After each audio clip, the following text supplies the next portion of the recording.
Hi everyone. So today we are going to continue our series of MHI 101 Ancient and Medieval Societies. हम लोग already इसके unit 1 को start कर चुके हैं. अगर आप लोग पार्ट 1 देख करके आए होंगे तो आप लोगों को बहुत अच्छे से पता होगा कि हम लोगों ने यूनिट 1 स्टार्ट कर लिया है. हंटिंग एंड गैदरिंग शुरू हो चुकी है, ठीक है, जहां पे हम लोगों ने इंपॉर्टेंट कीवर्ड्स को समझ लिया है पहले ही, ताकि हम लोगों को थ्रू आउट द चैप्टर कोई परेशानी ना हो, इजीली हम लोग चैप्टर को समझ सके. हम लोगों ने ये सारी चीजें देखी हैं, लाइक प्रिमेट्स, होमो सेपियंस सेपियंस, जो कि आप हैं. Okay everyone. तो हम लोगों ने सोचा था, मतलब मैंने सोचा था कि मैं यूनिट 1 को 3 वीडियोस में कंप्लीट कर दूंगी, keywords, description and then question answers. But description वाला पार्ट इतना ज़्यादा लेंदी हो गया कि मुझे लगा कि उसको 2 वीडियोस में अपलोड करना will be more efficient and all. तो मैंने इसका पार्ट 1, जो डिस्क्रिप्शन का पार्ट 1 है, वो ऑलरेडी अपलोड कर दिया है. सारे के सारे लिंक्स एज यूजुअल डिस्क्रिप्शन में अवेलेबल है. तो आज हम लोग जो है डिस्क्रिप्टिव पार्ट के, यूनिट 1 के डिस्क्रिप्टिव पार्ट को हम लोग आगे से देखेंगे. मतलब इंट्रोडक्शन वाला पार्ट पहले वीडियो में हो चुका है. अब हम लोग यहाँ से देखने वाले हैं पीरियोडाइजेशन को, ठीक है. पैलियोलिथिक पार्ट पे हम लोग यहाँ पे फोकस करेंगे. तो आप लोग पढ़ना शुरू करो, ज़्यादा मैं इंटरप्ट नहीं करूँगी. तो ठीक है, बस मैं क्लियर करना ये चाह रही थी कि पार्ट 1 पहले वाले वीडियो में है, ये पार्ट 2 है. Part 1 is in the description box, ठीक है. So let's start studying. Question of periodisation and spread of early culture. थोड़ा सा इसको मैं क्लीन कर देती हूँ. Hunting and gathering culture existed for a long period. Hunting और गैदरिंग जो है वो बहुत लंबे समय तक चला, अबाउट 2.5 मिलियन ईयर्स. मतलब कि 2.5 मिलियन ईयर्स अगो तक हम लोग हंटर और गैदरर्स ही हुआ करते थे. Scholars classify this long history mainly on the basis of tools and cultural traits. और scholars जो हैं वो इस पीरियड को कैसे क्लासीफाई करते हैं, वो टूल्स और कल्चर के बेस पे इसको क्लासीफाई करते हैं. Stone age and it's division. हम लोगों ने एक स्लाइड अभी यहाँ पे देखी जिसमें हम लोगों ने स्टोन एज और उसके डिविजन को देखा. उसी को थोड़ा हम लोग इलेबोरेटेड फॉर्म में अब यहाँ पे पढ़ने वाले हैं, ठीक है. देखो, the stone age covers more than 98% of human history. हमारा जो पूरा का पूरा ह्यूमन हिस्ट्री है उसका 98% कहाँ पे है, वो है स्टोन एज पे. और इसीलिए हम लोग इसको प्री हिस्ट्री कहते हैं, क्योंकि यहाँ पे कोई भी रिटन रिकॉर्ड नहीं अवेलेबल है. ओके, अब इसको हम लोग further Palaeolithic age, Mesolithic age और न्यूलिथिक एज में डिवाइड करते हैं. पैलियोलिथिक एज जो है, जहाँ पे ह्यूमन जो है वो हंटिंग गैदरिंग करता था. मेसोलिथिक एज जो है, जो मिडिल स्टोन एज है, वहां पे ट्रांजिशन पीरियड है from Neolithic age to Palaeolithic age. मतलब कि पैलियोलिथिक से न्यूलिथिक में जो बदलाव होता है वो किसके उसके बीच के पीरियड को क्या कहते हैं, उसके बीच के पीरियड को कहते हैं मेसोलिथिक एज. लोग यहाँ पे माइक्रोलिथ्स बना रहे थे, मतलब कि छोटे छोटे स्टोन टूल्स बना रहे थे. यहाँ पे फिशिंग इन्होंने स्टार्ट कर दी थी, हंटिंग करते थे, और अर्ली डोमेस्टिकेशन यहाँ से शुरू हो जाता है. कहाँ से शुरू हो जाता है, मेसोलिथिक एज से. और जो नियोलिथिक एज है, यहाँ पे फूड प्रोडक्शन, मतलब कि फार्मिंग शुरू हो जाती है, एक प्रॉपर खेती शुरू हो जाती है. ये जो यूनिट है ये सिर्फ और सिर्फ पैलियोलिथिक एज पे फोकस करेगा, मतलब कि स्टोन एज के एक हिस्से पे फोकस करेगा, ठीक है. मैं फिर से एक बार समझा रही हूँ. देखो, स्टोन एज है, ठीक है. पूरा जो अभी तक ह्यूमन हिस्ट्री है उसका 98% हिस्सा है. ये 98% हिस्से को हम लोगों ने 3 भागों में बांटा है, पैलियोलिथिक, मेसोलिथिक और नियोलिथिक. पैलियोलिथिक भी 3 भागों में डिवाइडेड है, लोअर, मिडिल और अपर. ये आगे भी और फर्दर डिवाइडेड है, पर अभी के लिए हम लोग इतना ही समझते हैं. पैलियोलिथिक एज देखते हैं. तो इस समय में जो ह्यूमन था वो मोस्टली स्टोन टूल्स बनाता था, लकड़ी से बनाता था और बोन्स से बनाता था, ठीक है. ओके, तो पैलियोलिथिक एज देखते हैं. During this time humans mostly use stone tools along with would and bones. मतलब कि इस समय पे जो ह्यूमन है वो स्टोन टूल्स, पत्थर के बनाए हुए टूल्स, और साथ ही साथ कुछ लकड़ी और हड्डियों से बनाए हुए टूल्स का इस्तेमाल करता था. टूल्स जो है वो अपना शेप, साइज, मटेरियल जो है ओवर द टाइम चेंज करते रहते थे. टूल्स खुद से नहीं चेंज कर सकते थे, ऑब्वियसली उनको ह्यूमंस चेंज करते थे. Human physical features and brain size is also evolved. तो पैलियोलिथिक एज के दौरान जब पूरा का पूरा जो ट्रांसफॉर्मेशन होता है, Homo habilis, then erectus, then sapien sapiens, इस बीच में जो ह्यूमन ब्रेन है और जो फिजिकल फीचर्स हैं उनमें भी बदलाव होते हैं ह्यूमंस के. मेजर ह्यूमन स्पीसीज जो हैं जो स्टोन टूल्स का इस्तेमाल करती थी वो ये सारी थी: होमो हेबिलिस, होमो इरेक्टस, होमो सेपियंस, होमो सेपियन निएंडरथल्स, देन होमो सेपियन सेपियंस, मतलब modern humans. Okay, sub division of Palaeolithic, sub division इतनी बार बता चुकी हूँ: lower, upper and middle. Lower, upper and middle. तो जो लोअर पैलियोलिथिक है वो सबसे पहले का बात करता है, और जो पैलियोलिथिक अपर पैलियोलिथिक है वो लेटर बाद के सालों की बात करता है। These periods did not begin और end at the same time everywhere. ये जो पीरियड्स है पैरेलली नहीं चलते हैं कि हाँ यूरोप में भी इसी टाइम पे शुरू हुआ तो इंडिया में भी इसी टाइम पे शुरू हो जाएगा, नहीं, ऐसी बात नहीं है। ओवरलैपिंग यहाँ पे हो सकती है, and there was overlap in tools, cultures and human species. तो जो 3 स्टेजेस हैं पैलियोलिथिक एज के, लोअर, मिडिल एंड अपर, उनको वन बाय वन अब हम लोग समझते हैं। Lower palaeolithic age, earliest hominoid appeared over 2 to 6 million years ago mainly in Africa. तो जो अफ्रीकन कॉन्टिनेंट है वहां पे हम लोगों को आज से 2 से 6 साल मिलियन पहले हम लोगों को अर्ली ह्यूमंस जो है, जो होमोनॉइड्स हैं, वो देखने को मिलते हैं। होमो इरेक्टस जो है वो approximately 1.5 million year ago appear होते हैं और सरवाइव करते हैं until about 2,50,000 years ago. Okay, सबसे पहले यहाँ से अभी हम लोगों के यहाँ इस प्रेजेंट से 6 साल पहले, और उसके बाद फिर इस प्रेजेंट से दो सॉरी इस प्रेजेंट से 6 मिलियन साल पहले और इस प्रेजेंट से 2 मिलियन साल पहले के बीच में हम लोगों को अर्लीस्ट ह्यूमंस देखने को मिलते हैं। और ये मेनली कहाँ रहते थे? ये अफ्रीका में रहते थे। और उसके बाद फिर इस प्रेजेंट से 1.5 मिलियन ईयर्स अगर हम लोग पहले जाएंगे, और इसी प्रेजेंट से, ठीक है, यहाँ पे देखते हैं, अभी प्रेजेंट को इधर ले आते हैं, तो इस प्रेजेंट से हम लोग 1.5 मिलियन ईयर्स अगो अगर जाएंगे, और इसी प्रेजेंट से अगर हम लोग 2,50,000 ईयर्स अगो जाएंगे, तो हम लोगों को क्या देखने को मिलेगा कि होमो इरेक्टस जो है वो दुनिया में थे। Okay, they spread across Africa, Europe and Asia. जो होमो हेबिलिस थे वो सिर्फ और सिर्फ अफ्रीका में रहा करते थे, उनका टाइम पीरियड ये था। और उसके बाद जो इरेक्टस आते हैं वो अफ्रीका, यूरोप और एशिया में फैलते हैं। Evidence includes fossil, skull fragments, tools and artefacts. तो कि कहाँ से ये चीजें पता चल रही हैं? ये चीजें पता चल रही है फॉसिल्स से। जो हड्डियां हैं वो फॉसिल्स बन चुकी हैं। स्कल फ्रैगमेंट मतलब कि जो खोपड़ी के हिस्से मिले हैं, जो टूल्स हैं, जो आर्टिफैक्ट्स हैं, उससे हम लोगों को लोअर पैलियोलिथिक चीजों की जानकारी, लोअर पैलियोलिथिक एज की जानकारी मिल रही है। मिडिल पैलियोलिथिक एज, तो डोमिनेटेड बाय नियांडरथल्स, ये नियांडरथल्स हैं, ठीक है।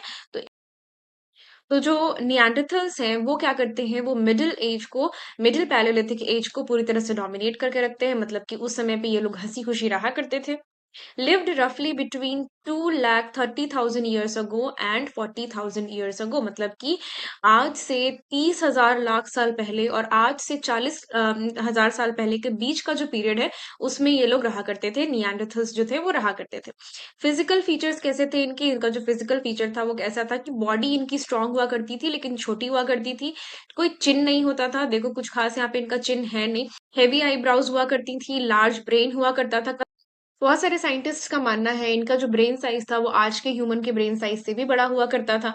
This culture is called Mousterian culture. क्यों इसको माउस्टेरियन कल्चर कहते हैं? क्योंकि जहाँ पे इन चीजों के बारे में हम लोगों को जानकारी मिलती है वो जगह है फ्रांस, और वहां पे जो जगह का नाम है वो है माउस्टेरियन, इसलिए इस कल्चर को कहते हैं Mousterian culture. Okay, Neanderthals were widely spread across Africa, Europe and Asia. तो यहाँ पे नियांडरथल्स जो थे वो फैले हुए थे। नियांडरथल्स जो थे वो डिड नॉट डिसअपियर वायलेंटली। हम लोगों ने, अगर आप लोगों ने पार्ट 1 देखा है तो आप लोगों को पता होगा कि नियांडरथल्स जो है वो अप्रोक्सीमेटली 35,000 साल पहले एक्सटिंक्ट हो चुके हैं। मतलब कि इनके डायरेक्ट डिसेंडेंट्स अब मौजूद नहीं है। तो ऐसा नहीं है कि वायलेंटली कोई हमला हुआ, कोई लड़ाइयां हुई और ये डिसअपियर हो गए, नहीं। इंटरब्रीडिंग मतलब कि आपस में ही, अभी जैसे कि इंटरब्रीडिंग कैसे समझ सकते हो, भाइयों में बहनों में शादी होना, वो इंटरब्रीडिंग हुआ। इंटरब्रीडिंग कर करके और माइग्रेशन की वजह से इनका जो है वो डिक्लाइन हो गया और ये एक्सटिंक्ट हो गया। अभी हम लोगों ने क्या देखा? अभी हम लोगों ने लोअर पैलियोलिथिक एज देखा, देन हम लोगों ने मिडिल पैलियोलिथिक एज देखा। लोअर पैलियोलिथिक एज में हम लोगों ने हेबिलस और इरेक्टस को समझा। मिडिल पैलियोलिथिक एज में नियांडरथल्स का राज चल रहा था, और उसके बाद फिर अपर पैलियोलिथिक एज में अराउंड 40,000 टू 35,000 ईयर्स अगो, जो अपर पैलियोलिथिक एज का टाइम है, उस टाइम पे हम लोगों को होमो सेपियंस मिलने लग जाते हैं, अपीयर होने लग जाते हैं। पहला जो फॉसिल है वो हम लोगों को क्रो मैग्नॉन फ्रांस में मिला है, ठीक है, ये वो फॉसिल है। ठीक है, करंट रिसर्च जो है वो शो करती है कि अफ्रीका जो था वो बर्थ का, मतलब कि ह्यूमन एवोल्यूशन का बर्थ प्लेस है। मतलब ह्यूमंस जो है वो अफ्रीका से ही निकल के आए हैं। ओके, ना तो अपर पैलेलिथिक एज जो है वो 12,000 साल पहले तक चलता है। ठीक है, इसके कुछ मेजर कल्चरल फेजेस जो थे वो देखते हैं, वो समझते हैं, वो कौन कौन से थे। ऑरिग्नाशियन, सोलोजिरियन, मैग्डलेनियन। ठीक है, तो ये तीन जो थे ये मेजर कल्चरल फेजेस थे। पहला जो ऑरिग्नाशियन है वो 34,000 ईयर्स अगो से लेकर के 30,000 ईयर्स अगो तक चलता है। ये सब कुछ जो है ये नेक्स्ट स्लाइड में है अच्छे से एक्सप्लेन किया हुआ, तो अभी इसको छोड़ती हूँ, थोड़ा आगे बढ़ते हैं हम लोग कि modern humans spread to all continents. Modern humans जो है मतलब होमो सेपियंस जो है वो अलग अलग कॉन्टिनेंट्स में फैल जाते हैं, इंक्लूडिंग ऑस्ट्रेलिया और अमेरिका तक भी पहुंच जाते हैं। शो करता है ये चीज कि ग्रेट अडेप्टेबिलिटी और इंटेलिजेंस किसके पास थी, वो थी होमो सेपियंस के पास। ओके, हम लोगों ने पैलियोलिथिक एज के बारे में देखा, लोअर मिडिल और अपर के बारे में। अब थोड़ा बहुत मीजोलिथिक के बारे में देखते हैं। मीसोलिथिक एज जो है वो इंटरमीडिएट स्टेज है जहां पे हम लोगों को अपर पैलियोलिथिक और नियो पैलियोलिथिक के बीच में ट्रांजिशन होते हुए दिखेगा। मेनली आइडेंटिफाई किया गया है इसको यूरोप में। इसका जो टाइम फ्रेम है वो आज से 10,000 साल पहले और आज से ही 5,000 साल पहले के बीच का है। Known for refined hunting gathering, इस समय पे अच्छी तरीके से हंटिंग गैदरिंग हुआ करती थी, टूल्स थोड़े से ज्यादा एडवांस थे और यहाँ पे रीजनल कल्चर जो है वो डेवलप होने लगा था। In short, human hunting gathering societies जो थी वो ओवर अ मिलियन ईयर अब इवॉल्व हो चुकी थी of years with gradual changes of tool, body structure, culture and intelligence leading finally to modern humans and beginning of settle life in Neolithic period. ठीक है, तो यहाँ पे जो ट्रांजिशन होता है वो ये दिखाता है कि इतने मिलियन ईयर्स का जो चेंज है, ग्रेजुअल चेंज है टूल्स में और बॉडी स्ट्रक्चर में, कल्चर में और इंटेलिजेंस में, वो दिख रहा होता है अपर पैलियोलिथिक एज तक। और वहां से चीजें ट्रांसफॉर्म होती हैं न्यूलिथिक पीरियड में, जहां लोग सेटलमेंट के साथ मतलब कि फार्मिंग के साथ रहने लगते हैं। ओके, तो अब हम लोग अपर पैलियोलिथिक टाइम के जो मेजर कल्चरल फेजेस हैं वो देखेंगे। ठीक है, सबसे पहले हम लोग देखने वाले हैं ऑरिग्नाशियन कल्चर, जो कि हम लोगों को 34,000 साल पहले से लेकर के 30,000 साल पहले तक देखने को मिला है। ओके, ये किससे एसोसिएटेड है? ये एसोसिएटेड है अर्ली होमो सेपियंस से। इनका जो मेन रीजन था वो यूरोप का एरिया रहा, स्पेशली फ्रांस और जर्मनी में ये रहा करते थे। इनका ट्रेसेस मिलता है। ये किस तरह के टूल्स यूज किया करते थे? ये टूल्स में लॉन्ग ब्लेड्स का यूज करते थे, बोन टूल्स यूज किया करते थे। एंटलर टूल्स का मतलब होता है कि ऐसे रेनडियर्स के बोन से बने हुए टूल्स या फिर डियर के बोन से बने हुए टूल्स को हम लोग एंटलर टूल्स कहते हैं। इंपॉर्टेंट फीचर्स क्या थे इनके? तो अर्लीस्ट आर्टिस्टिक एक्सप्रेशंस हम लोगों को इनके थ्रू ही दिखने को मिलते हैं, केव आर्ट और फिगरीन्स के through. Then musical instruments like bone flute, मतलब कि इन्होंने हड्डियों से बांसुरियां बनाई थी। बिगिनिंग ऑफ सिंबॉलिक थिंकिंग, मतलब कि ये अपनी जब इनकी केव्स को हम लोग देखते हैं तो हम लोगों को कुछ इस तरह से डिजाइन्स देखने को मिलते हैं, पशु पक्षी बने हुए मिलते हैं, जिससे पता चलता है कि इनका जो आर्टिस्टिक एक्सप्रेशन था वो डेवलप हो चुका था। मतलब कॉग्निटिवली किसी चीज के बारे में सोच रहे थे, अपनी भावनाओं को एक्सप्रेस कर रहे थे। सिंबॉलिक थिंकिंग यहाँ से शुरू हो जाती है। लाइफस्टाइल जो था, एडवांस हंटिंग करते थे, लार्ज एनिमल्स की हंटिंग करते थे। सीजनल मूवमेंट था, समझ थी कि हाँ गर्मी में इस जगह पे रहा जाए, ठंडी पे यहाँ रहा जाए, बरसात में यहाँ रहा जाए, तो सीजनल मूवमेंट ये किया करते थे। की आइडिया क्या है? First major cultural expression of modern humans, यहाँ पे हम लोगों को पहले ट्रेसेस मिलते हैं कि मेजर कल्चरल एक्सप्रेशन, मतलब कि पहले ट्रेसेस मिलते हैं कि यहाँ पे कल्चर जो था वो धीरे धीरे डेवलप हो रहा था। Okay, now we will see Solutrean culture. तो ये हम लोगों को देखने को मिलता है 22,000 साल पहले से 18,000 साल पहले तक। ये एसोसिएटेड है फुल्ली मॉडर्न ह्यूमन से, मतलब ऐसा नहीं है कि कुछ अभी इवोल्यूशन बाकी है, सब कुछ डेवलप हो चुका है, सारे जो कॉम्प्लेक्सेस हैं वो फिनिश हो चुके हैं। फुली मॉडर्न ह्यूमन की हम लोग यहाँ पे बात करते हैं। इसका मेन रीजन हम लोगों को फ्रांस और स्पेन में देखने को मिलता है। कैसे टूल्स ये लोग यूज करते थे? Very finally made leaf shaped stone points, मतलब कि बहुत अच्छे हथियार ये यूज किया करते थे। इनका जो स्टोन का शेप होता था वो कुछ इस तरह का शेप होता था, लीफ टाइप का, ठीक है, जिससे वो इधर से भी इस्तेमाल कर सकते थे, इधर से भी इस्तेमाल करते थे, और इसको ये पतला कर देते थे ताकि एकदम नुकीले तरीके से कहीं पे ये धारदार वस्तु की तरह हमला करे, और उस हमले में क्या हो कि सामने वाला जो जानवर है जिसको वो हार्म करना चाहते हैं वो हार्म हो भी। देखो इस तरह का इन्होंने स्टोन टूल का अपना डेवलप कर लिया था। स्टोन टूल्स इस तरह से बनाने लग गए थे ये लोग इस एरा में। अब जल्दी से इधर वापस आते हैं। Yes here. तो एडवांस्ड प्रेशर फ्लेकिंग टेक्निक मतलब कि इन्होंने अब पत्थरों को घस घस के हम लोग आग जलाते हैं, तो इस तरह की प्रेशर फ्लेकिंग की टेक्निक भी ये लोग शुरू कर देते हैं। एक पिक्चर दे दूंगी मैं प्रेशर फ्लेकिंग की। नाउ इंपॉर्टेंट फीचर्स, तो technologically the most sophisticated stone tools यहाँ पे देखने को मिले। पॉसिबली यूज्ड थ्रोइंग वेपन्स, मतलब कि अब इन्होंने थ्रोइंग वेपन्स मतलब कि ऐसे वेपन जो ये लोग भाला है, मान लो उसको फेंक करके किसी को मारना है, तो उस तरह के वेपन्स को भी इन्होंने डेवलप कर लिया। Lifestyle, specialised hunting during the ice age के दौरान इन्होंने हंटिंग को मास्टर कर लिया। अडेप्टेशन टू कोल्ड क्लाइमेट के लिए बहुत ज्यादा अडेप्टेड थे। की आइडिया यहाँ पे क्या है, peak of stone tool craftsmanship, मतलब कि स्टोन टूल्स यहाँ पे ये लोग बहुत अच्छे से बनाते थे। अब हम लोग देखते हैं मैग्डेनियन कल्चर। ये शुरू होता है 18,000 साल पहले से और 11,000 साल तक पहले तक ये चलता है। ठीक है, मतलब अभी 0 से 11,000 साल पहले जाओ पहले, उसके बाद फिर यहाँ से 18,000 साल पहले जाओ, और इसके बीच का जो पीरियड है वो ये कल्चर देखता है। ये एसोसिएटेड है लेट अपर पैलोलिथिक ह्यूमन से, मतलब हम लोग जो पैलोलिथिक एज देखते हैं जो कि ऑलरेडी 3 फेजेस में डिवाइडेड है। ठीक है, लोअर, मिडिल एंड अपर। तो अपर का भी अब एकदम लेट, मतलब कि मान लो कि अपर अगर यहां से शुरू होता है तो एकदम इसके अंत तक में हम लोगों को ये मैग्डेनियन कल्चर जो है वो देखने को मिलता है। ओके, थोड़ा इसको मैं क्लीन कर देती हूँ, बहुत हौच पौच लग रहा है। इसका जो मेन रीजन था वो यूरोप था। टूल्स कैसे यूज हो रहे थे, बोन, एंटलर, आइवरी टूल्स, मतलब कि हाथी के दांतों के टूल्स भी यूज हो रहे थे। हरपून्स, नीडल्स, फिश हुक, इस तरह के जो टूल्स है, मैं पिक्चर दे दूंगी यहाँ पे, इस तरह के जो टूल्स है वो यूज हो रहे थे। Now important features, highly developed cave arts देखने को मिलते हैं, जैसे कि लेक्सकॉस, एल्टामीरा। इन केव्स को हम लोगों को इन्हीं कल्चर्स का रिप्रेजेंटेशन मानते हैं, इन्हीं कल्चर्स का रिप्रेजेंटेशन है ये केव्स। ओके, अगेन पिक्चर्स दे दूंगी।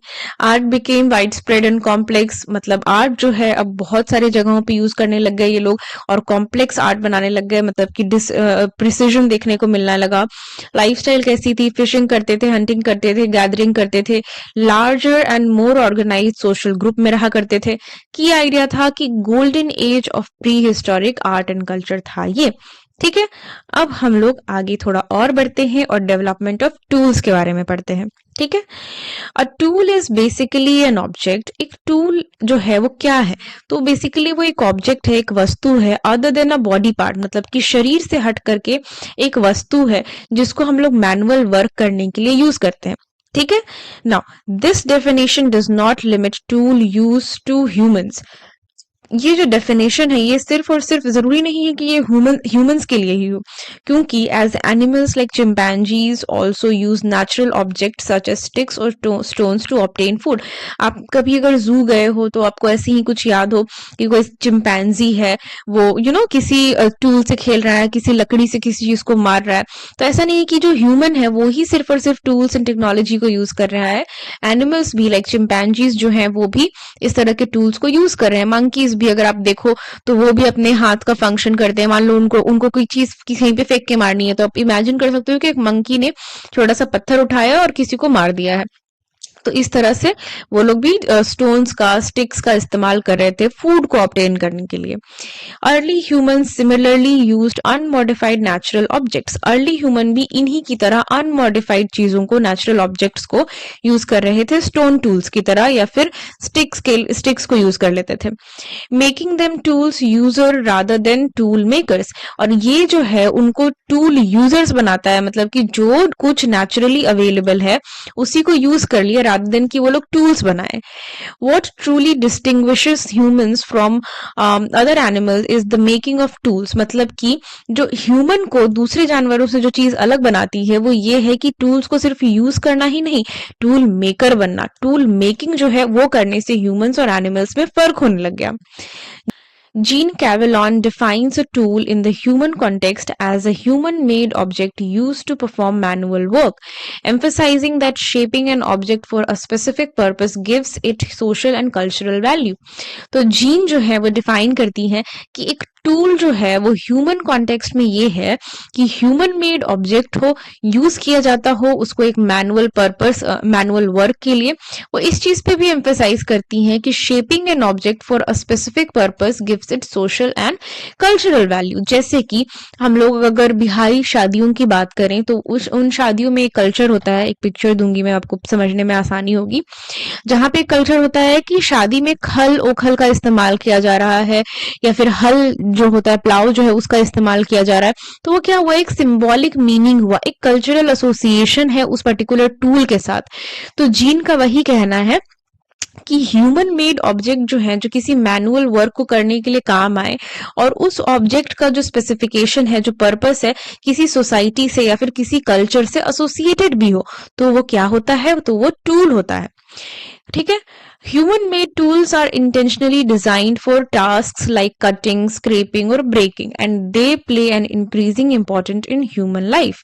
तो जो human made tool है वो intentionally डिजाइन किए जाते हैं। ऐसा नहीं है कि नेचर में कोई भी एक टूल अवेलेबल है, एक मान लो लकड़ी अवेलेबल है इस तरह की, तो उसको इस्तेमाल करें, नहीं। अगर ह्यूमन अपना माइंड लगाए, उसको जरूरत पड़े, तो वो इसको काट करके एक किसी दूसरे धारदार चीज में जोड़ सकता है, इसको भाला बना सकता है, इसको तीर कमान बना सकता है, कुछ भी कर सकता है। ठीक है। तो human made tools are intentionally design, ये इंटेंशनली डिजाइन किए जाते थे ताकि चीजों को कट, स्क्रैप, ब्रेक किया जा सके। इसकी वजह से ये जो टूल्स हैं ये ह्यूमन लाइफ में बहुत इंपॉर्टेंट रोल प्ले करने लगते हैं।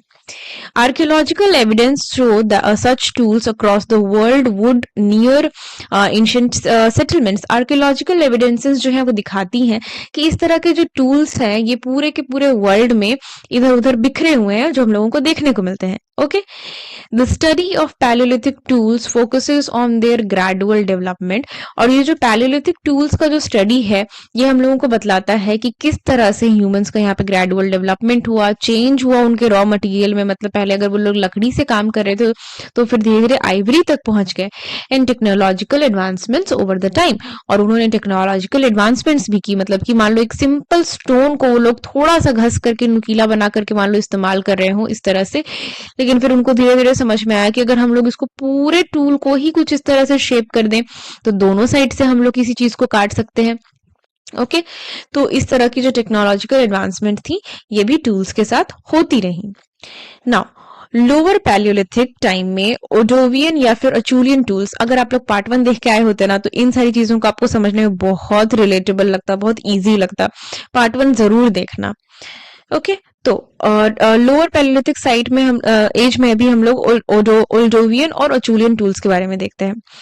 Regular tool making is believe to have begin with Homo habilis. Homo habilis कहाँ रहा करते थे? अफ्रीका में रहते थे।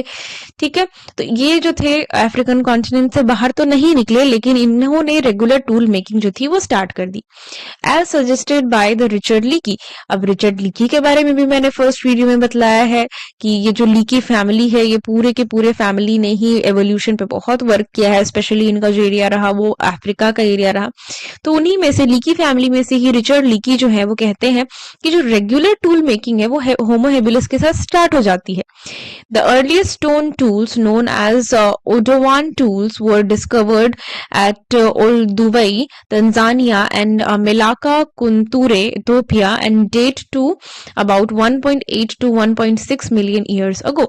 जो सबसे बहुत पुराने टूल्स हम लोगों को डिस्कवर हुए हैं, जिनको हम लोग ओडोवान टूल्स कहते हैं, वो कहाँ से डिस्कवर हुए हैं? वो ओल्डुवई यानी कि तंजानिया और यूथोपिया, ठीक है, दोनों ही जगह अफ्रीका की प्लेसेस हैं, वहां से डिस्कवर हुए हैं।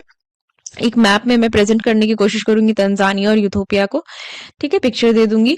एंड इनका जो डेटिंग है वो 1.8 to 1.6 मिलियन ईयर्स अगो का है। मतलब इतने पुराने टूल्स हम लोगों को यहाँ से मिले हैं। दीज सिंपल टूल्स, ये जो सिंपल टूल्स हैं, मेनली चॉपर्स एंड फ्लेक्स हैं, were used for cutting plant food, digging roots and and skinning small animals. और इन टूल्स का जो इस्तेमाल है वो चॉपर्स की तरह, फ्लेकर्स की तरह किया जा रहा था, ताकि जो फूड है उसको कट किया जा सके, प्लांट को कट किया जा सके, रूट्स को निकाला जा सके, और जो छोटे छोटे जानवर है उसके एनिमल के स्किन को स्किन किया जा सके, मतलब कि साफ किया जा सके। Meat formed only a small part of the diet. Meat जो था वो बहुत छोटा सा डाइट था of the humans, and was mostly obtained through scavenging, मतलब कि इधर उधर ढूंढ करके, थोड़ा सा रॉटेड मीट है, इधर उधर कचड़े से उठा करके, उस टाइम पे तो क्या ही कचड़ा, सब कुछ ही इधर उधर रहता था, तो स्कैवेंजिंग से, मतलब हंट करके, इस तरह से ये लोग थोड़ा बहुत मीट लेकर के आया करते थे और कंज्यूम किया करते थे। The tools were made from locally available tools with minimal stones with minimal shaping. और जो टूल्स भी बना करते थे इस टाइम पे, लोअर पैलेलिथिक टाइम पे, अचूलियन टूल्स और ओल्डोवियन टूल्स जो है, ये लोकली अवेलेबल जो स्टोन होता था या फिर जो लकड़ियां होती थी उन्हीं से बना करती थी। ठीक है। अब major advancement is seen in the Acheulian tool tradition. लेकिन जो ये अचूलियन टूल ट्रेडिशन है, जहां पे ये देख रहे हो इस तरह का अच्छा शेपिंग देखने को मिलता है, associated mainly with Homo erectus, और ये होमो इरेक्टस से एसोसिएटेड है। ओल्डोवियन टूल्स जो है वो किससे एसोसिएटेड है? वो होमो हेबिलिस से एसोसिएटेड है। और अचूलियन टूल्स जो है वो होमो इरेक्टस से एसोसिएटेड है, जो सीधे खड़े होने लग जाते हैं, अफ्रीका से बाहर निकलते हैं, एशिया जाते हैं, यूरोप जाते हैं। ठीक है। Acheulean tools appeared around 1.4 million years ago and continued until 2 lakh years ago in Africa and 1 lakh years ago in Europe। मतलब कि अफ्रीका में ये जो अचूलियन टूल मेकर्स थे वो हम लोगों को 1.4 मिलियन ईयर्स अगो से लेकर के 2 लाख ईयर्स अगो तक देखने को मिलते हैं। और यूरोप में यही लोग सेम 1.4 मिलियन ईयर अगो से लेकर के 1 लाख मिलियन ईयर अगो तक देखने को मिलते हैं। ठीक है। Named after the site of Saint Acheul in France, these tools show improved workmanship and variety. तो ये जो टूल का नाम है, अचूलियन टूल है, इनको हम लोग सेंट एचुल के नाम पे, जो कि फ्रांस में रहा करते थे, उनके नाम पे, उनकी साइट पे ये टूल हम लोगों को मिले हैं, इसीलिए इनका नाम अचूलियन टूल है। यहाँ पे हम लोगों को पता चलता है कि इनका जो वर्कमैनशिप था, मतलब अब जो इनकी पत्थरों से टूल्स बनाने की जो कला थी वो बहुत इवॉल्व हो चुकी थी, अच्छी हो चुकी थी। ओके। तो important tool types include hand axe, cleavers and bowls used for cutting, chopping, piercing, pounding and butchering meat। तो इन चीजों के लिए टूल्स का इस्तेमाल करने लगते हैं अचूलियन टूल्स का कौन लोग? होमो इरेक्टस लोग। हैंड एक्स वो टिपिकली बाइफेशियल, कुछ इस तरह से होते थे। हैंड एक्स मतलब कि दोनों साइड से इस्तेमाल किया जा सकता था। With flakes removed from both sides to create sharp edges. ठीक है, देखो ये शार्प एजेस निकाले गए थे ताकि इसको दोनों साइड से यूज किया जा सके। ओके। ड्यूरिंग दिस पीरियड, इस समय के दौरान, a clear distinction emerged between core tools and flake tools. मतलब कि कोर टूल्स और फ्लेक टूल्स के बीच यहाँ पे क्लियरली डिफरेंस पता चल सकता था। And flakes were often retouched for better use.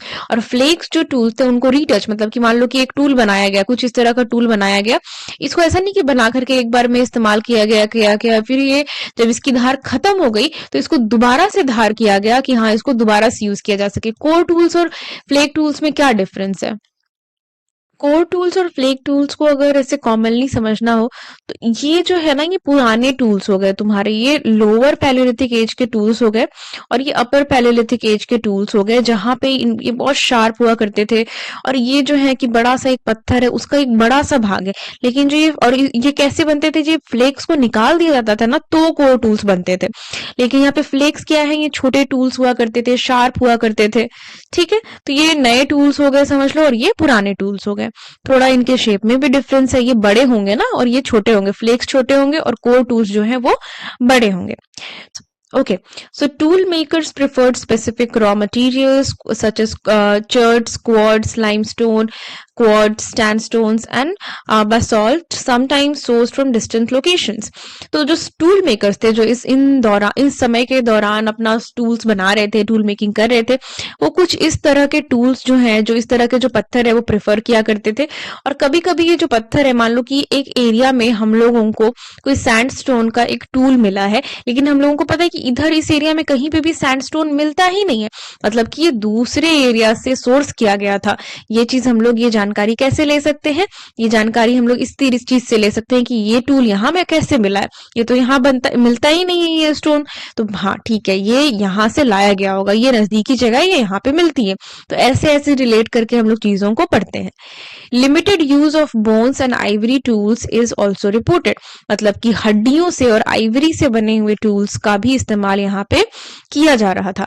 Acheulean tools were widely found across lower Paleolithic sites, indicating their extensive spread and importance in early human societies.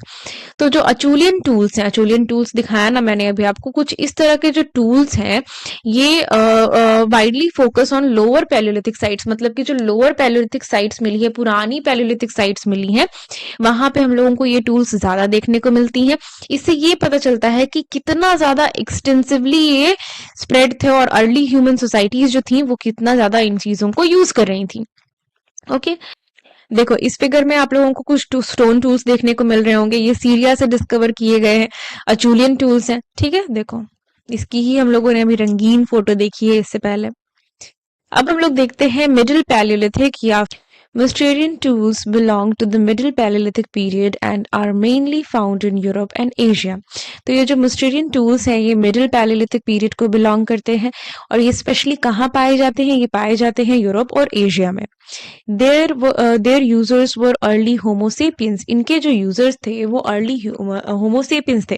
अभी तक हम लोगों ने जब हम लोग लोअर पैलियोलिथिक एज के बारे में पढ़ रहे थे हम लोग, तो हम लोगों ने क्या देखा कि होमो हेबिलिस जो है वो ओल्डोवियन टूल्स का इस्तेमाल क्या करते थे, होमो इरेक्टस जो थे वो अचूलियन टूल्स का इस्तेमाल करते थे। और जब अब हम लोग पढ़ रहे हैं मोस्टेरियन टूल्स के बारे में मिडिल पैलियोलिथिक पीरियड में, तो हम लोगों को पता चलता है कि ये जो चीजें हैं ये चीजें इस्तेमाल हो रही थी होमो सेपियंस के द्वारा, स्पेशली निएंडरथल्स। ठीक है, निएंडरथल्स के बारे में मैंने अच्छे से डील किया है about the part 1, please go and check it out. तो निएंडरथल्स जो थे वो लोग यूज कर रहे थे। एंड वन मोर थिंग, अगर आप लोगों ने पार्ट 1 नहीं देखा है तो Neanderthals were not exact homos, Homo erectus, habilis और होमो सेपियंस से ये बिलोंग नहीं करते थे। They were a different branch and they are now extinct, but you know there उनका जो फीचर्स है, उनका जो जीन्स है वो हमारे जो आज के होमो सेपियंस हैं उनमें पाया जाता है।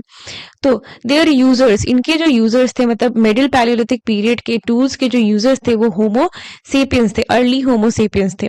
This culture shows a wide variety of specialised tools such as scrapers, borers, knifes, blades, burins and points, indicating more advance and plan tool use.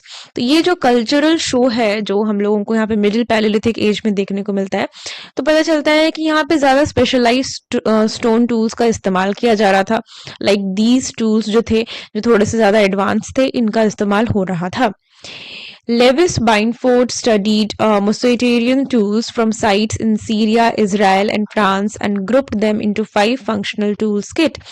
तो जो लेविस है इन्होंने मिडिल एजेस के टूल्स को, मोस्टेरियन टूल्स को स्टडी किया। कहाँ से ये टूल्स मिले? ये टूल्स मिले सीरिया से, इजराइल से और फ्रांस से, और इनको 5 कैटेगरीज में डिवाइड कर दिया। These tool kits were designed for specific activities such as tool making and maintenance. In tools को डिजाइन किया गया था स्पेसिफिक एक्टिविटीज के लिए, जैसे कि टूल मेकिंग के लिए बनाया जाता था टूल्स को। मतलब कुछ टूल्स ऐसे हैं जो टूल्स को बनाने के लिए बनाए जाते थे, उनका मेंटेनेंस करने के लिए। ठीक है, जैसे कि हम लोगों ने पिछले वीडियो में स्क्रैपर के बारे में देखा कि स्क्रैपर कुछ इस तरह से दिखता था। ऐसा नहीं था कि जब इसकी धार खत्म हो गई तो इसको वो लोग फेंक देते थे, नहीं, ये लोग इस स्क्रैपर को दूसरे धारदार ऑब्जेक्ट से अगर घिसेंगे तो ये जो स्क्रैपर है ये फिर से और थोड़ा ज्यादा धारदार हो जाएगा। तो ये जो दूसरा मटेरियल है वो क्या हुआ, वो एक ऐसा टूल है जो कि टूल मेकिंग और मेंटेनेंस में काम आ रहा है। हंटिंग एंड बुचरिंग के लिए वो लोग टूल्स यूज क्या करते थे, फाइन बुचरिंग के लिए यूज करते थे, food preparation and working would के लिए, प्लांट स्किन्स एंड बोन्स, मतलब कि वुड काटने के लिए, प्लांट्स काटने के लिए, एनिमल्स के स्किन को पतला करने के लिए, उससे बाल हटाने के लिए, इस तरह की चीजों के लिए टूल्स का इस्तेमाल किया जाता था। This classification shows a clear link between tool types and human activities. अब ये जो क्लासिफिकेशन लेविस हम लोगों को देते हैं, 5 क्लासिफिकेशन, इससे पता चलता है कि जो टूल टाइप्स हैं और जो ह्यूमन एक्टिविटीज हैं वो किस तरह से लिंक्ड थी। ठीक है, जैसे कि अगर वो लोग टूल मेकिंग वाले का जो मैंने एग्जांपल दिया, तो टूल मेकिंग और मेंटेनेंस के लिए जो टूल्स बनाए जाते थे वो एक्चुअल टूल्स थे जो दूसरे टूल्स के लिए इस्तेमाल किए जाते थे। Okay, an important feature of Middle Paleolithic technology is the use of materials other than stone. तो एक important feature है Middle Paleolithic technology का, जहाँ पे जो use of material है other than stone, मतलब कि हम लोगों को stone के अलावा दूसरे materials का इस्तेमाल यहाँ देखने को मिलता है। जैसे लकड़ी का इस्तेमाल देखने को मिलेगा, हड्डियों का इस्तेमाल देखने को मिलेगा, ओके, बोन, हॉर्न, सींगों का ना, और उसके अलावा लकड़ियों का। The presence of fire-hardened wooden spears suggested organized hunting and large animals. तो जो fire-hardened wooden spears होते हैं ना, समझ लो कि एक लकड़ी है, उसको थोड़ा सा प्रोसेस किया जाएगा। कैसे? आग के साथ थोड़ा सा प्रोसेस किया जाएगा, जहाँ पे इसके एज को थोड़ा सा नुकीला बनाया जाएगा, इसको थोड़ा सा आग में तपाया जाएगा, जिससे क्या होगा कि ये एकदम थोड़ा सा स्टिफर, स्लाइटली हार्डर हो जाएगा और ये रेजिस्ट करेगा कि वो जल्दी डिके ना हो, ये ज्यादा टाइम तक चल पाए। तो इस तरह के फायर हार्डेंड वुडन स्पेयर जो थे वो मिडिल पैलेलिथिक एज में बनने लगे थे। इससे ये भी पता चलता है कि ऑर्गेनाइज्ड हंटिंग हुआ करती थी लार्ज एनिमल्स की, reflecting improved hunting skills and more complex behaviour during this period. इससे ये पता चलता है कि हंटिंग स्किल्स जो है वो अच्छी हो गई थी और जो कॉम्प्लेक्स बिहेवियर था वो बढ़ गया था during this period. Complex behaviour से क्या मतलब है? कॉम्प्लेक्स बिहेवियर से मतलब ये है कि जो होमोसेपियंस थे वो अब थोड़े से जटिल होने लग गए थे। सीधा सीधा उनका काम नहीं था कि खाया पिया सो गए मर गए, नहीं, अब वो लोग कुछ और भी करने लग गए थे, दिमाग लगाने लग गए थे, ऐसे ऐसे टूल्स बनाने लग गए थे जो ज्यादा दिनों तक टिके, और यहीं से ह्यूमंस के सोचने और समझने की शुरुआत होती है। Tools from La Ferrassie France, A points, B side scrapers, C double sided scrapers. देखो ए में हम लोगों को देखने को मिलेगा एक ऐसा टूल जो कि है पॉइंट्स, मतलब कि देखो इसके जो पॉइंट्स हैं वो थोड़े से एजी हैं, इससे अगर किसी चीज को हम लोग अगर हमला करते हैं तो उसमें छेद हो जाएगा। ठीक है, साइड स्क्रेपर, साइड स्क्रेपर का मतलब है कि जैसे ये जो इसका एज है एकदम नुकीला है, किसी चीज को स्क्रेप करने के लिए आसानी होगी। डबल साइड स्क्रेपर, इसका देखो दोनों साइड से जो इसका एरिया है वो शार्प एरिया है, उससे क्या होता है कि अगर दोनों साइड से आपको किसी चीज को स्क्रेप करना है, एक साइड से करते करते हो गया है आपका, दूसरे साइड से करना है अब, तो दोनों साइड में ये इस्तेमाल होता था। तो ये है टूल्स फ्रॉम ला फराशिए। ठीक है, जो कि कैसे टूल्स हैं? ये मिडिल पैलेलिथिक एज के मोसोटेरियन टूल्स हैं। ओके, अब हम लोग देखते हैं अपर पैलेलिथिक टूल्स के बारे में। Upper Paleolithic tools. Tool making reached its highest level during the Upper Paleolithic period with the emergence of Homo sapiens sapiens. तो Upper Paleolithic age के टाइम पे Homo sapiens sapiens मतलब कि मॉडर्न ह्यूमन हमारी और आपकी तरह के लोग जीने लग गए थे, रहने लग गए थे, और इस समय पे हम लोगों को highest level of tool making देखने को मिलता है, मतलब सबसे रिफाइंड टूल मेकिंग इसी टाइम पे होती है। This period is marked by a great variety of tools. यहाँ पे बहुत वेराइटी ऑफ टूल्स मिलते हैं, regular use for material other than stones, और यहाँ पे हम लोगों को दूसरे मटेरियल्स का भी पता चलता है, जैसे कि हम लोगों ने मिडिल पैलेलिथिक एज में भी देखा कि टूल्स के अलावा बोन्स और बोन्स का इस्तेमाल हो रहा है, वुड का इस्तेमाल हो रहा है, हॉर्न्स का इस्तेमाल हो रहा है, तो उसी तरह से यहाँ पे भी अदर मटेरियल्स का इस्तेमाल होने लग गया था। डेवलपमेंट ऑफ डिस्टेंस वेपन्स, मतलब कि दूर से फेंक करके, जैसे भाला हो गया, दूर से फेंक करके किसी को घायल कर दिया, तो डिस्टेंस वेपन्स का भी यहाँ पे इस्तेमाल होने लगा था। कंपोजिट टूल्स बनने लगे थे, and even tools use to make other tools, और tools use to make other tools मैंने अभी एक्सप्लेन किया। कंपोजिट टूल्स क्या होते हैं? देखो, कंपोजिट टूल्स को आप कह सकते हो ना कि एक रेवोल्यूशनरी चीज थी जो कि स्टोन एज के लोगों ने किया। इन्होंने क्या किया, जैसे कि समझ लो कि दो मटेरियल्स को आपस में जोड़ दिया। मान लो कि इन्होंने किसी पत्थर को एक लकड़ी से जोड़ दिया, तो इससे क्या होगा कि अब इनको पत्थर पकड़ने में आसानी होगा। पत्थर से ये इस्तेमाल कर सकते हैं किस चीज को, मान लो कि किसी चीज को इनको मारना है, मार के घायल करना है, तो एक बार पत्थर फेंका तो पत्थर फेंका गया, ठीक है, आपको फिर दूसरा पत्थर ढूंढना पड़ेगा। लेकिन अगर ये लकड़ी में इसको अटैच कर देते हैं तो उससे क्या होगा कि लकड़ी थोड़ा दूर है, डिस्टेंस है उस जानवर से, और लकड़ी की हेल्प से उसको मारे जा रहे कंटिन्यूअसली मारे जा रहे, तो हंटिंग क्या होगी, हंटिंग उससे ईजियर हो जाएगी। तो वही हुआ composite tools. Okay, now tools were also made for fishing, microlith production and showed a clear artistic and aesthetic sense.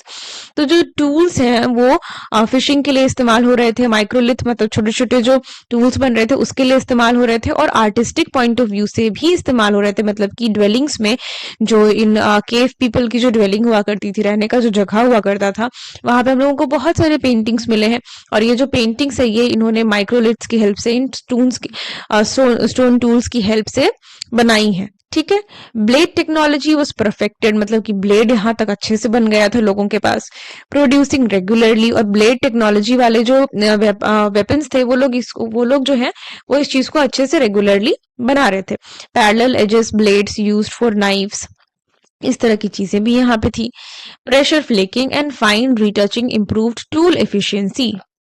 Pressure flaking का क्या मतलब हुआ? प्रेशर फ्लेकिंग का मतलब है कि मान लो कि कोई स्टोन टूल हम लोगों ने बनाया, वो कुछ ऐसा दिखता है, लेकिन इसको प्रेशर दे करके, इसको घिस घिस करके ऐसा बनाया जाए कि इसको एक पर्टिकुलर शेप मिल सके, और इस पर्टिकुलर शेप से जो यूजर का जो रिक्वायरमेंट है वो अच्छे से फुलफिल हो सके, क्योंकि इसको शार्प एज चाहिए, शार्प एंड्स चाहिए, जो भी चीज चाहिए वो प्रेशर फ्लेकिंग से वो लोग अचीव करते थे, रीटच करते थे, टूल्स की एफिशिएंसी को बढ़ाते थे।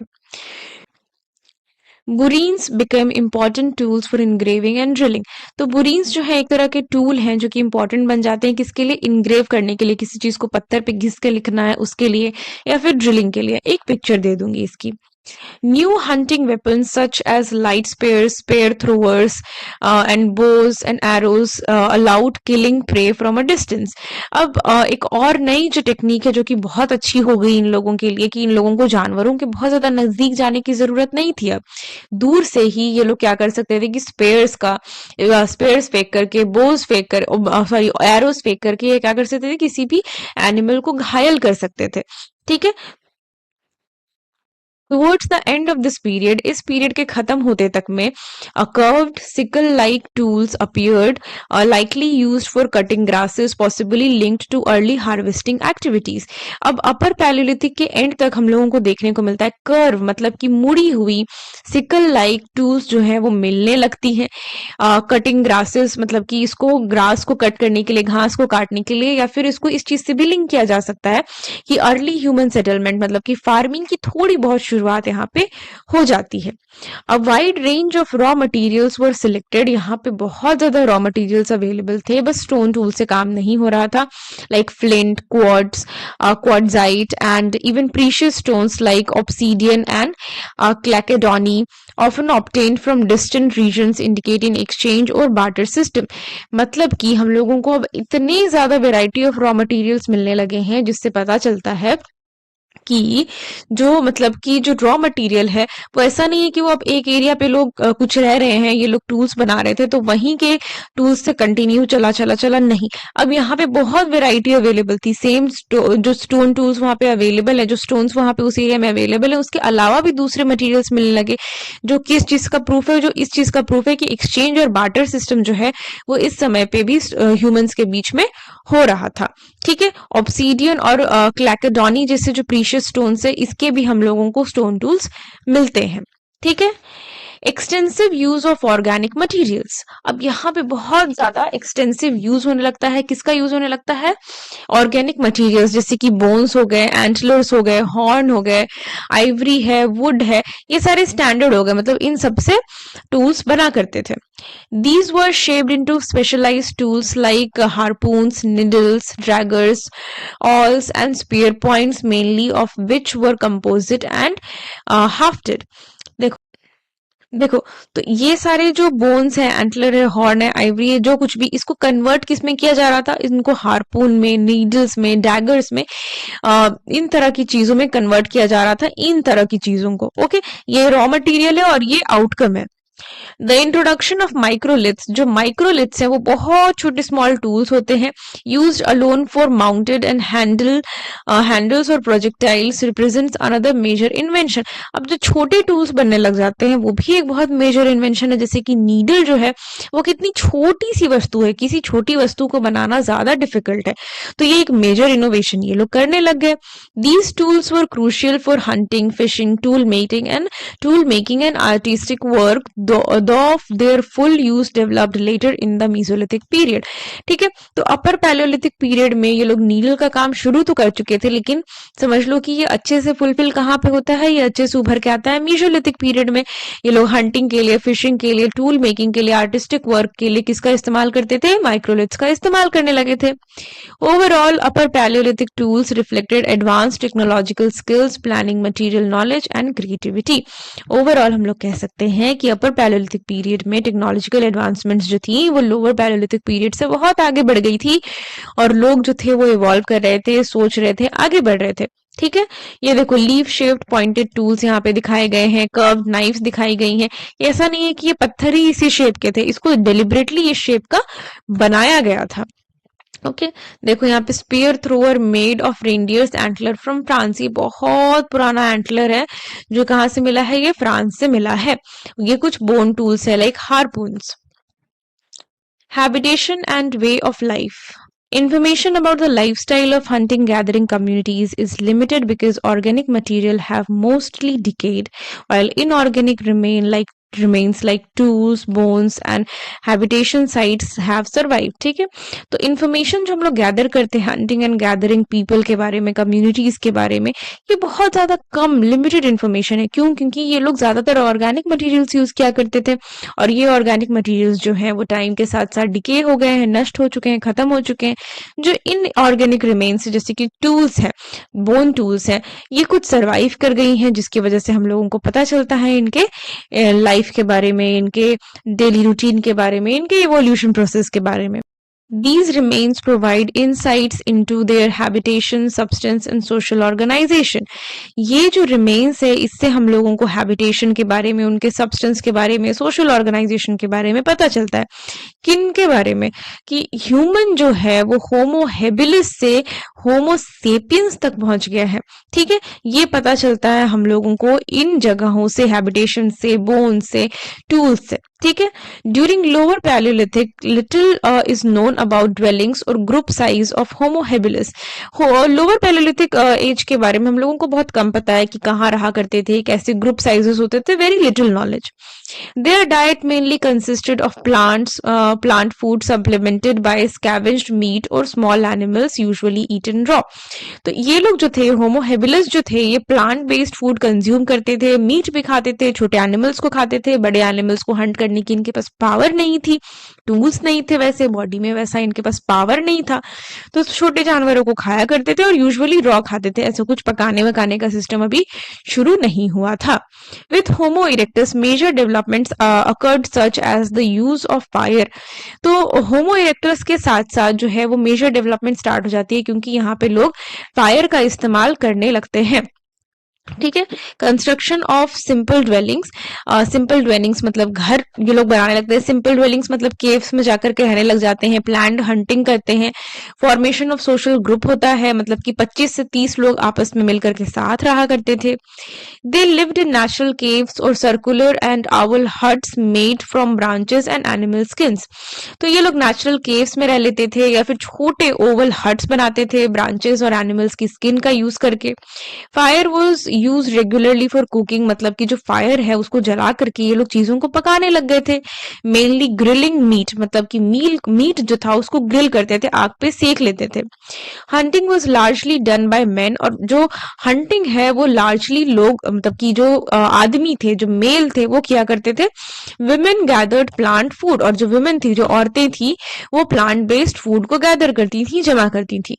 Groups were mobile but moved with in limited territories.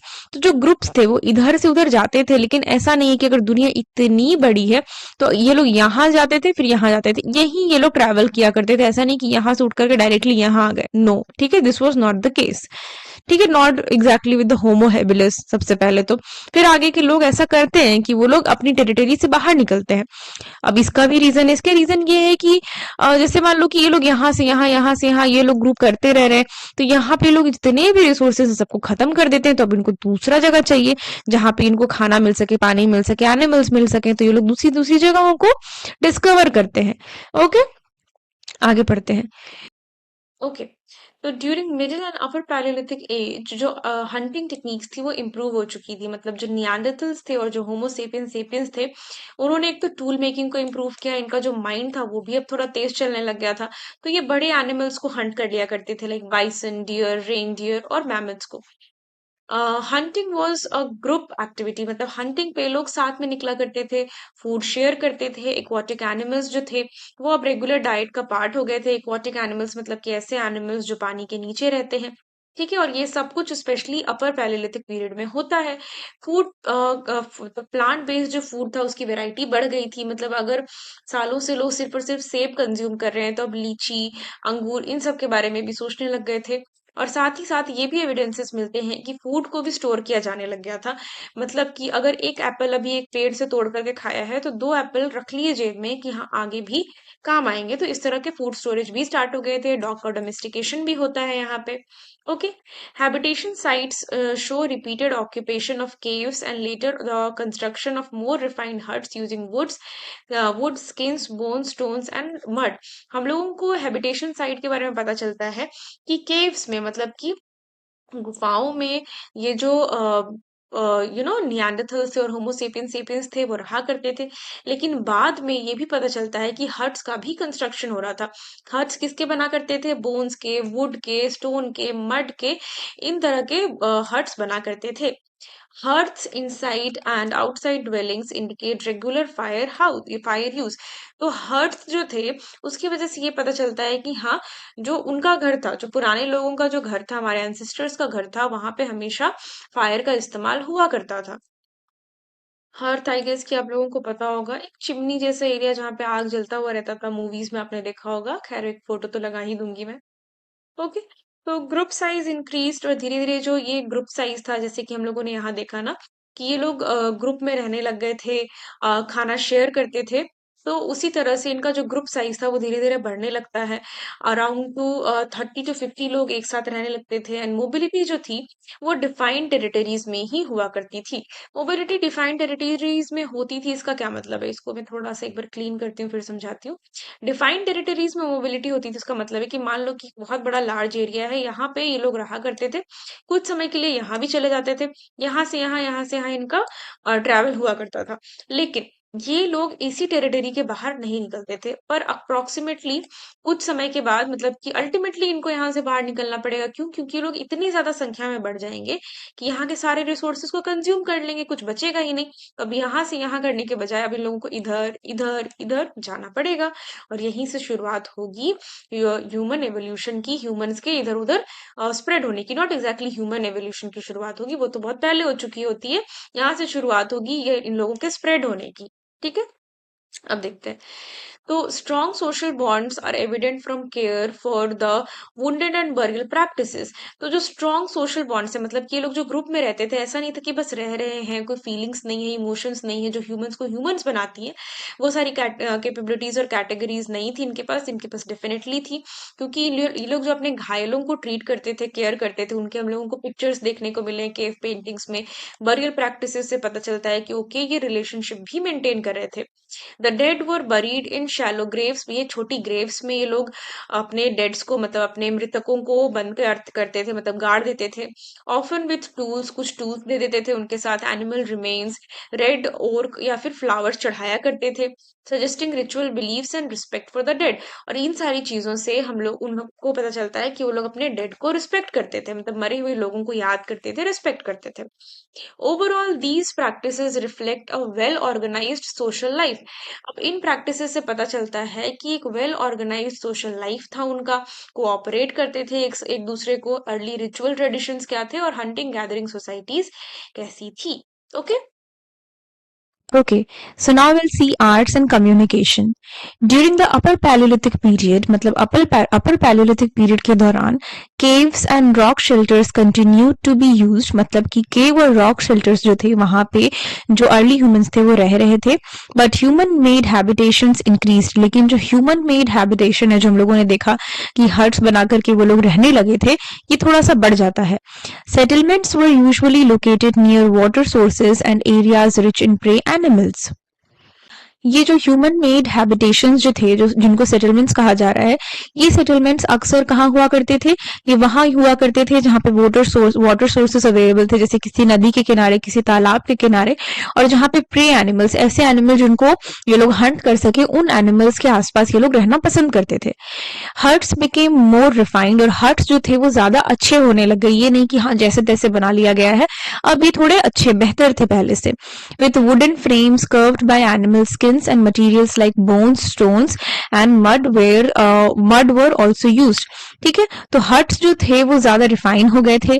यहाँ पे कवर मिलता है हम लोगों को स्किन का, एनिमल स्किन का. देन हम लोगों को यहाँ पे मटेरियल्स मिले हैं, बोन मटेरियल, स्टोन्स, मड, और इस तरह की चीजें जो है अब हट में यूज होने लगी थी. These dwellings varied in shape and could be temporary or semi permanent. ये जो dwellings थी, ये ऐसे जो घर थे, ये कुछ ऐसे घर थे जहाँ पे जो लोग हैं वो लोग रहा करते थे, टेम्परेरीली रहा करते थे, मतलब अभी हैं अभी नहीं भी हो सकते हैं.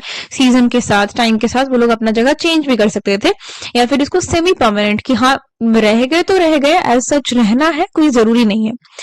Animal Heights were used both for shelters and clothing.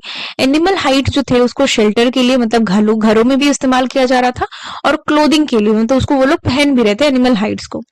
Hearts inside और आउटसाइड ड्वेलिंग्स इंडिकेट रेगुलर और controlled use of fire with woods and bones used as fuel. देखो यहाँ पे हार्ट जो है, जो चिमनीज जो है घरों के अंदर, उन लोगों को घर के बाहर और घर के अंदर क्या हो रहा है कि पता चल रहा है कि हाँ अब फायर का ऐसा नहीं है कि फायर बस आविष्कार हो गया है आग का, ये लोग उसको कंट्रोल नहीं कर सकते, क्योंकि आग अगर एक बार जलने को लग जाए और किसी को उसको कंट्रोल करना ना आए तो वो तो सब कुछ जला देगी. लेकिन ये इससे पता चलता है, इन ड्वेलिंग्स से पता चलता है कि जो रेगुलर यूज हो रहा था फायर का, इसके साथ साथ ये लोग फायर को कंट्रोल करना सीख गए थे. कैसे सीख गए थे? ये लोग वुड्स और बोन्स का यूज कर रहे थे फ्यूल के तौर पे. मतलब इन लोगों को पता था कि हाँ अगर हम लोग अभी वुड या फिर बोन्स जो कुछ भी है उसको फायर में ऐड करते जाएंगे तो फायर जो है वो इंक्रीज होती जाएगी, लेकिन जब इन चीजों को हटा देंगे तो फायर चली जाएगी. Ash and bone deposit suggest long term and repeated occupation of sites. तो एश एंड बोन हम लोगों ने ठंड के मौसम में अपने घरों के आसपास भी देखा होगा, कभी कभी सड़कों पे कुछ लोग बैठ जाते हैं, आग जलाने लगते हैं और बार बार लौटते हैं और वहीं पे आग जलाते हैं. तो क्या होता है कि एक डिपॉजिट वहां पे बन जाता है एशेस का, मतलब कि राख का वहां पे डिपॉजिट हो जाता है. तो उसी तरह के डिपॉजिट से हम लोगों को ये पता चलता है कि एक साइट का लॉन्ग टर्म के लिए इस्तेमाल किया गया होगा, क्योंकि वहां पे इस तरह के एश एंड बोन की चीजें मिली हैं.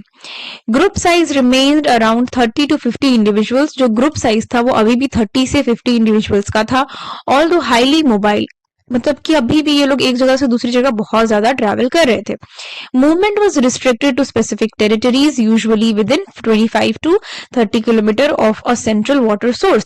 ठीक है, ये लोग इधर से उधर ट्रैवल तो किया करते थे, लेकिन हाँ इनका अपना एक रेडियस था, उसी रेडियस में ये लोग ट्रैवल करते थे.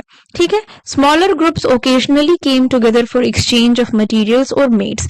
जो स्मॉलर ग्रुप्स थे, मतलब जो छोटे छोटे ग्रुप्स थे, वो क्या करते थे कि वो एक ओकेजनली एक दूसरे से मिलते थे, चीजों को आदान प्रदान करते थे. और मेट्स मतलब कि शॉर्ट ऑफ शादियां, कि हाँ इस ग्रुप में ये लड़के हैं, कुछ इस ग्रुप में ये लड़कियां हैं, तो इनकी उनको उनकी शादी करानी है. और नॉट एग्जैक्टली शादी फॉर देम, बट हाँ अपने मेट्स के लिए वो लोग मिलते थे, जुलते थे, एक्सचेंजेस होते थे.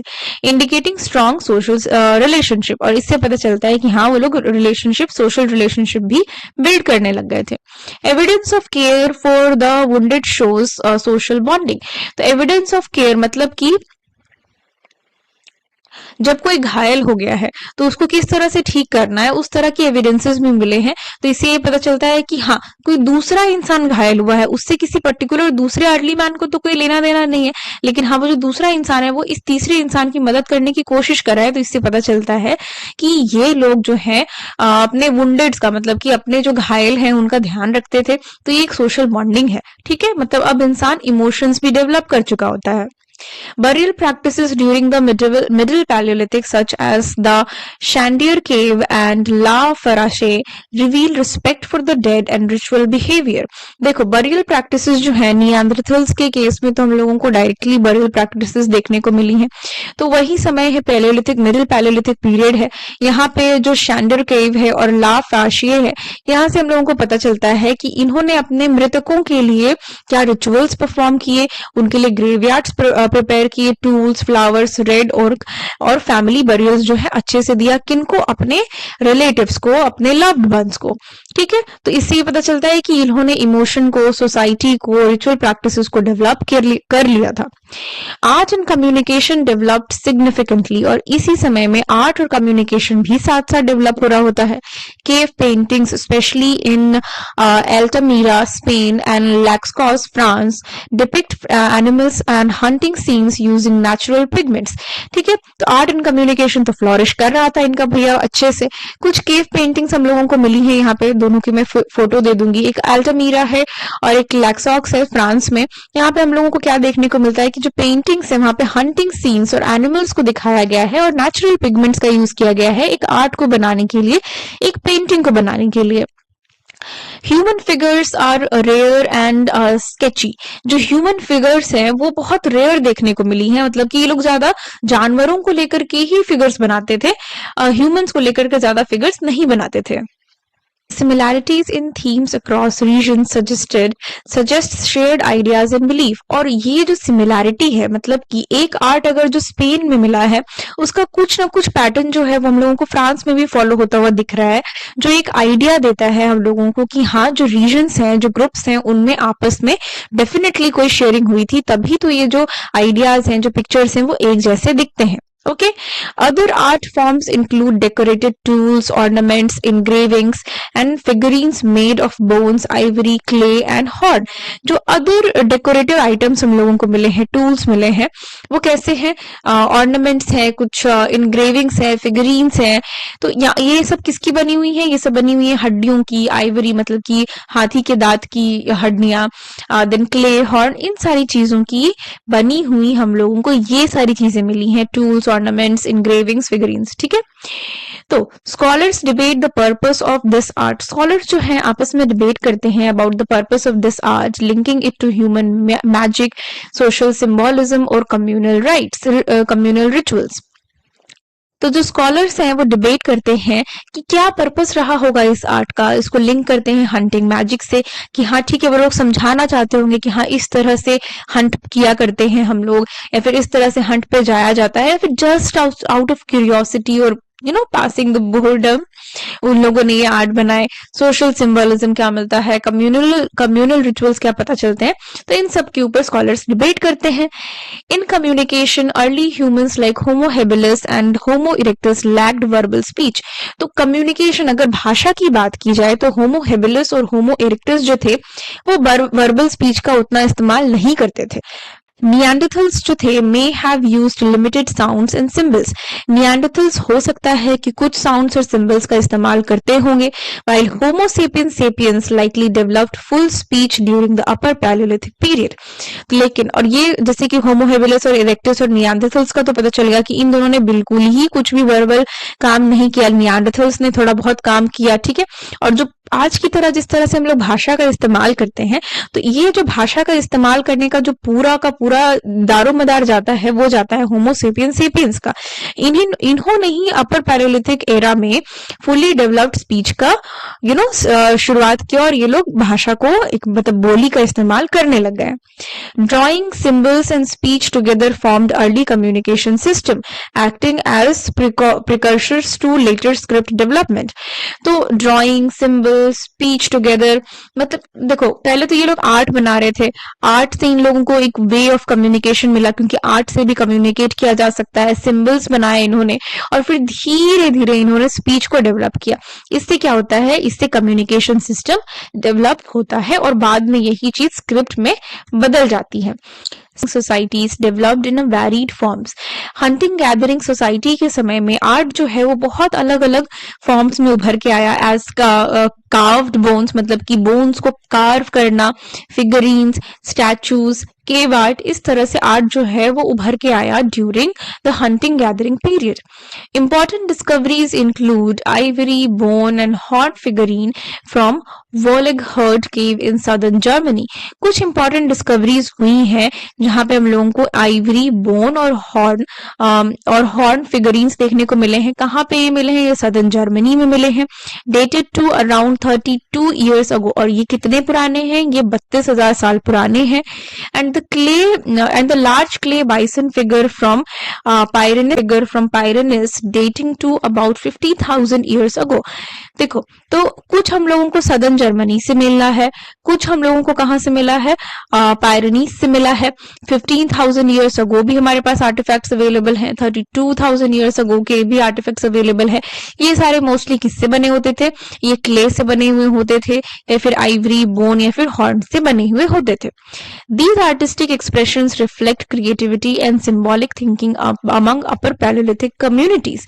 ये जो आर्टिस्टिक एक्सप्रेशन है, ये क्या बतलाता है कि वो लोग किस तरह से क्रिएटिव थे, क्या सिंबॉलिक थिंकिंग था उनका, क्या डेली लाइफ हुआ करता था, और अब इससे हम लोगों को इंसाइट्स मिलते हैं अपर पैलियोलिथिक कम्युनिटीज के बारे में। Okay, in terms of communication की अगर बात की जाए तो होमो habilis and homo erectus lagged automatically capacity of verbal speech. जैसा हम लोग देख करके आए हैं कि होमो हेबिलिस और इरेक्टस जो थे वो वर्बल स्पीच का ज्यादा इस्तेमाल नहीं करते थे, निएंडरथल थोड़ा बहुत इस्तेमाल करते थे, ठीक है, लेकिन एकदम फुल्ली उन्होंने स्पीच को डेवलप नहीं किया था। होमो सेपियंस जो थे वो हमारी तरह सिमिलर ह्यूमंस थे, वो केपेबल थे कि वो लोग स्पीच को इस्तेमाल कर सके, कम्युनिकेट कर सके उससे।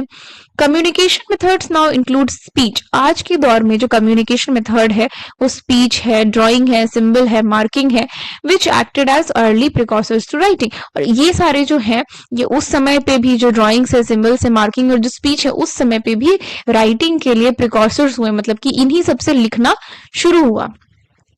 Throughout the Paleolithic period, stone tools remained dominant। तो Paleolithic period में stone tools जो है बहुत dominant रहते हैं। Though material like bone, ivory, horn and wood were increasingly used in later phases।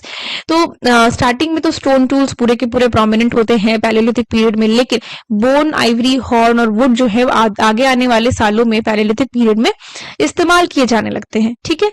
Habitation pattern evolved from exclusive use of caves and rock shelters to construct of various types of dwellings, ठीक है। देखो, habitation pattern हम लोगों ने देखा कि किस तरह से पहले ये लोग केव में रहते थे, नेचुरल केव्स में रहते थे, फिर हट्स बनाने लग गए, उसके बाद फिर ये लोग रिफाइंड हट्स बनाने लग गए। तो habitation patterns evolve from exclusive use of cave. तो हैबिटेशन पैटर्न जो है हम लोगों को बतलाती है कि हम एक्सक्लूसिवली ये लोग केव्स का इस्तेमाल करते थे, रॉक शेल्टर्स का इस्तेमाल करते थे, ठीक है, to the construction of various types of dwelling, बहुत सारे तरह के ड्वेलिंग्स को बनाने के लिए। The discovery and regular use of fire greatly influenced food habits and daily life। और जैसे ही इन्होंने आग का आविष्कार कर लिया और आग पे इन लोगों ने काबू पाना सीख लिया, तो उसकी वजह से इनकी फूड हैबिट्स बदल गई। अब ये लोग मीट पका के खाने लग गए थे, इनका जो डेली लाइफ था वो बदल जाता है। ओके, तो overall although changes during the Paleolithic period were slow, Paleolithic period covers our, Stone Age covers our 98% of history and Paleolithic period is the largest period of Stone Age। तो ये बहुत slow था। तो they were steady and significant, showing continuous development in technology, art, communication and social organization of hunting gathering societies, paving the way for developments in later periods। ठीक है, तो दो ये slow था, लेकिन इन्होंने धीरे धीरे ही सिग्निफिकेंट ऐसे ग्रोथ किए जिसकी वजह से टेक्नोलॉजी का, आर्ट का, कम्युनिकेशन का, सोशल ऑर्गेनाइजेशन का डेवलपमेंट हुआ और हंटिंग गैदरिंग सोसाइटीज जो थी वो आगे के पीरियड के लिए डेवलपमेंट का रास्ता खोल पाई। ओके, तो इसके साथ साथ मैं कह सकती हूँ कि अब हम लोगों के पास जो बचा हुआ है वो क्वेश्चन आंसर्स बचे हुए हैं। तो क्वेश्चन आंसर्स हम लोग पार्ट 3 में देखेंगे। पार्ट 1 में हम लोगों ने जो भी कीवर्ड्स थे इस चैप्टर को समझने से पहले के वो देखे, ठीक है। ये सारी चीजें हम लोग पार्ट 1 में देख करके आए हैं। उसके बाद फिर अभी हम लोगों ने यहाँ से इंट्रोडक्शन से स्टार्ट किया, समरी तक गए। ओके, तो आई होप कि आप लोगों को लेक्चर समझ में आया होगा, आप लोग अच्छे से पढ़ाई कर रहे होंगे एंड ऑल। तो नेक्स्ट पार्ट जरूर देखना। ये वीडियो देख चुके हो, फर्स्ट पार्ट नहीं देखा था तो फर्स्ट पार्ट देख लेना फॉर द बेटर अंडरस्टैंडिंग। अभी एग्जाम में अच्छा खासा टाइम है, अच्छे से पढ़ोगे, अच्छे नंबर आएंगे।